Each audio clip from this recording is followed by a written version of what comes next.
All right, this is lesson 8.2, example 1, where we are going to be responsible for filling in some information regarding the diagram involving two similar triangles. Notice these two triangles are similar to each other because they have two pairs of congruent angles that match up, and that fits into the angle-angle similarity postulate. So a lot of this information is just going to have to be making sure that we match up parts and pieces appropriately. So let's begin. Number 1, we're to complete the similarity statement. And remember, to complete this, the order of the matching parts or corresponding parts must remain the same. So we look for landmarks. So for instance, angle M was first, and it has this congruent single arc to it. So that's got to match up with G. Then we go to N, which has no mark in it, so N must match up with I. And finally, then O, just to double check here, should match up with the H, because it has two marks to it. So, to properly write that similarity statement, matching the corresponding parts and pieces, we have triangle MNO is similar to triangle GIH. Try number 2 on your own here real quick, and then double check your answer in a moment.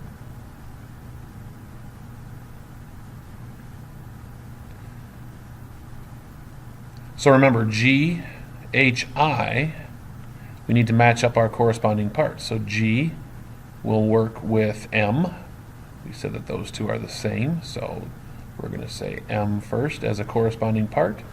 H, remember, has the two arcs to it, so that matches with O. So we have M, then O, and we must end with N.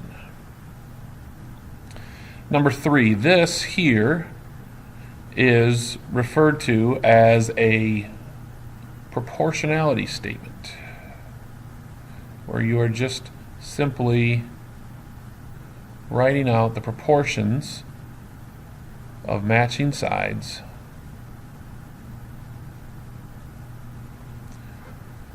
M to N. Again, maybe look for landmarks here. This joins the angle that has one arc with none. So we look here, and that would give us G to I. So that will match G and I.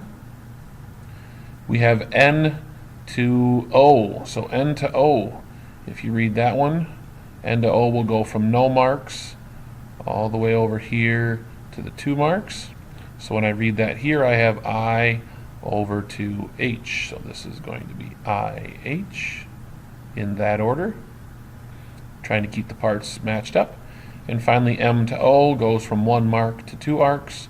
So we have G going to H. And there you go, we've fulfilled the proportionality statement of number 3. Number 4 is just building our proportions so that we can begin to solve for X and Y. So what we'll want to do is we'll take 12. We want to find its matching side length, which is 16. As we said up here above, the 12 is H to I, or I to H. We need to go N to O, so this is going to be 12 over 16 equals 10 over, well, the 10 matches up with the X. That's all you need to do with that one. We do not need to solve because we will solve that over here. Now remember, in doing so, we should cross multiply. So 12 over 16 equals 10 over X. Best way to solve these is to cross multiply. First crisscross will be 12 times X, which cuddles them together. The second crisscross is 16 times 10, which is 160. Then dividing that problem, we end up with, so in dividing those, we end up with 13.3 repeating. So we'll just call that 13.3 and be done with it. Take a moment and try to solve that for Y as well.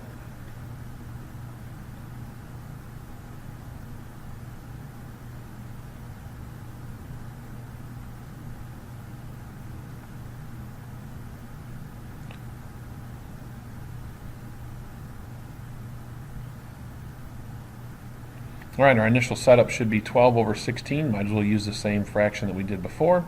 This time we'll match up parts and pieces as 8 over y.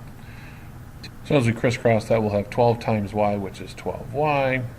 And the other side will be 16 times 8, which is 128. Dividing both sides by 12.